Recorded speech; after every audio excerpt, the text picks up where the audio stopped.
Not my ideal setup. I've got my iPhone out because I want to make sure that even though I've gotten a little bit behind, that I don't leave you without a workout for more than 2 days in a row. So I missed today, 100% my fault for not properly using my time management skills anyway.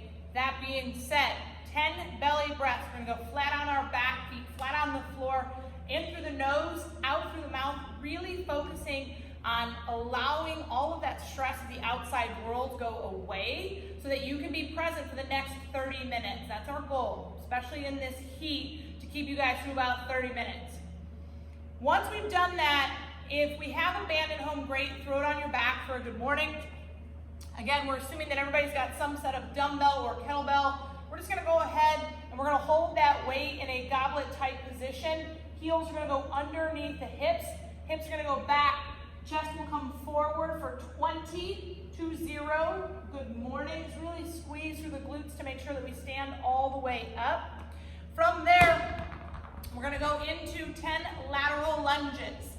Wide foot position. I like to have my toes pointed slightly out. My left knee is acting up right now, so I'm probably not gonna go as low on that side. You may have an issue as well, which is not a problem. Adjust around that as needed. But we're gonna keep the weight rooted in the heel, trying to get that hip creasing the knee, left and right, 10 in total or 5 each direction for that.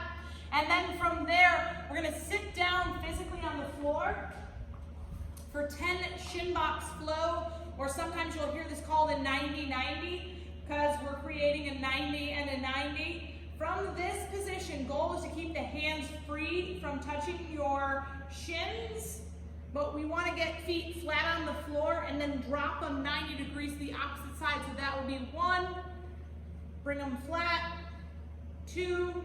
If you need to, we can use the hands to brace ourselves to get around and then come back to that seated position. But we want to make sure that even if we lean back with our hands, that we end each rep trying to get shoulders stacked back over the hips so we get a nice long stretch in that hip socket. We're gonna do that for 3 rounds.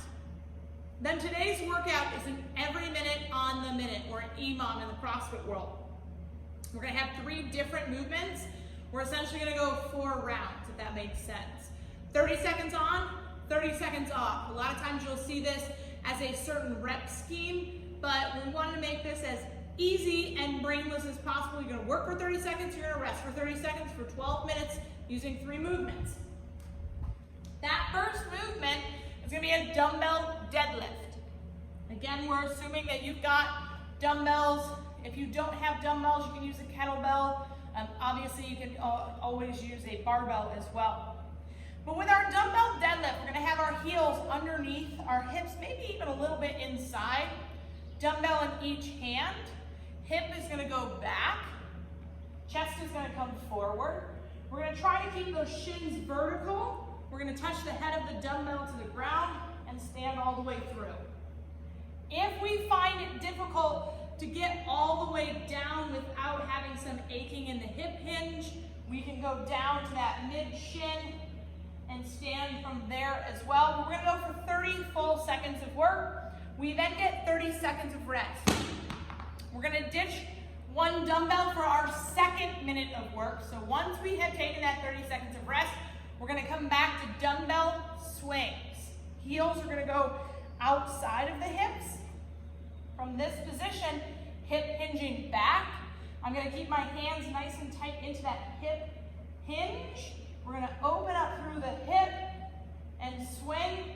If we've got a dumbbell light enough that we feel comfortable, we can certainly take that all the way up into that overhead position and get that nice stretch through the lats, really making sure that we pop at the hip to move that weight. We're then gonna take that 30 seconds of rest. If we've got a jump rope handy, great, go ahead, use that for our single unders. If we don't, we're gonna do 30 seconds of ropeless single unders, which are kind of nice because then there's no real excuse to trip up and take a rest. Those 3 movements we're gonna do 4 times to get our 12 minutes. And then our finisher is gonna be a good morning. Again, if you've got that lightweight, light dumbbell, you can hold that at the chest. Sometimes you'll even see it put on the shoulders. But we're gonna go for 100 good mornings for a finisher. That is your abuse for the day. Hopefully I'll be able to find some time tomorrow to do a little bit better video, but at least I got a video done. Better than nothing. Just like your workouts, guys, it does not have to be ideal and perfect. It's more than nothing. So we'll see you guys tomorrow.